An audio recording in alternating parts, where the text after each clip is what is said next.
ایک صحابی تھے حضرت عاصم بن ثابت رضی اللہ تعالیٰ عنہ۔ جنگ احد میں حضور کے ہاتھ پہ موت کی بیعت کی، جنگ احد میں بیعت کی، سونیا تیرے نام پہ مرنا، ڈٹ کے لڑے۔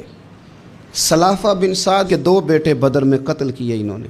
ایک قبیلہ غزیل تھا، انہوں نے احد کے بعد حضور سے کہا کچھ قاری ہمیں دے دیں، ہم نے قرآن سیکھنا ہے۔ تو نبی پاک نے کچھ بندے بھیجے، تو عاصم بن ثابت کو بھی بھیجا، لیکن انہوں نے دھوکہ کیا، وہاں جا کے ان کو گرفتار کر لیا۔ جب گرفتار کر کے مکے والوں کے ہاتھ بیچنے لگے تو حضرت عاصم بن ثابت نے تلوار نکال لی، فرمانے لگے میں کافر کا قیدی ہو کے جینے سے بہتر ہے شہادت کی موت مر جاؤں۔ کافروں کا قیدی لڑے اور فرمانے لگے میرے کمان میں تیر باقی ہے، میں لڑوں گا اور اتنا لڑوں گا کہ تمہیں پتہ چلے گا مجھے لڑنا آتا ہے۔ اور فرمایا میں صبر کروں گا اور صبر کر کے دکھاؤں گا، میں ڈٹوں گا اور تمہیں ڈٹ کے۔ اکیلا بندہ میدان میں ڈٹ گیا، اکیلا۔ جب تیر ختم ہو گئے تو پھر نیزہ نکال لیا۔ یہ بات آپ کو اس لیے سمجھا رہا ہوں کہ کچھ لوگ کہتے ہیں جی میں اکیلا کیا کروں، تو یہ آخر میں یاد رکھیں کہ صبر آپ نے کرنا ہے چاہے اکیلے بھی رہ جائیں، حوصلہ کرنا ہے چاہے اکیلے بھی رہ جائیں۔ اکیلے لڑے، تیر ختم ہو گئے تو نیزہ نکال لیا، خوب لڑے۔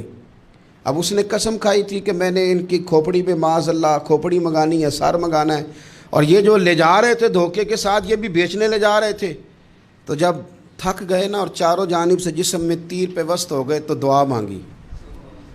اکیلا بندہ اور صبر کا مقام، دعا مانگی، کہا اے اللہ میں نے آخری دم تک تیرے دین کی حفاظت کی ہے، اب تو میرے جسم کی حفاظت کرنا، ان کے ہتھے نہ چڑھ جائے میرا جسم۔ حضرت عاصم بن ثابت رضی اللہ تعالیٰ عنہ شہید ہو گئے۔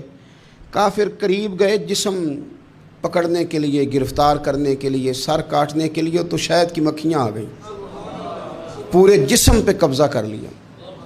قریب جاتے تو مکھیاں لڑتی، کہنے لگے پیچھے ہٹ جاؤ، شام ہوگی نا توڑ جائیں گی، پھر ہم سر کاٹ لیں گے۔ شام تک چاروں جانے بیٹھے رہے، نہ کوئی ہوا آئی، نہ کوئی بادل برسا، نہ کوئی طوفان آیا۔ شام کو انہوں نے اٹھانا تھا، ایک ریلا آیا پانی کا اور جناب عاصم بن ثابت کی لاش مبارک کو بہا کے لے گیا۔